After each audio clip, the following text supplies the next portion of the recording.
Les procureurs français déclarent que le terrorisme ne semble pas être le mobile de l'attaque survenue dans le parc d'Annecy.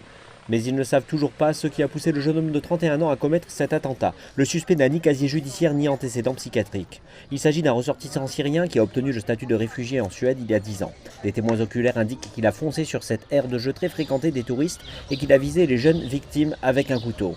La première ministre française Elisabeth Borne s'est rendue sur les lieux quelques instants après que la police a tiré dans la jambe du suspect et l'a arrêté.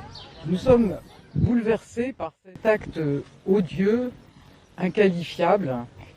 Quand ça touche des enfants, je pense qu'on est chacun touché au plus profond de nous-mêmes. Parmi les victimes, un bambin et un enfant de 3 ans qui ont été accostés alors qu'ils jouaient sur une poussette. Plusieurs routes adjacentes au populaire lac d'Annecy ont été bloquées alors que le site était toujours une scène de crime active. Le président Emmanuel Macron a tweeté que la nation était sous le choc après cet acte de lâcheté tandis que l'Assemblée nationale a observé une minute de silence. Plusieurs responsables consulaires doivent également se rendre auprès des victimes après que des citoyens néerlandais, allemands et britanniques figurent parmi les blessés.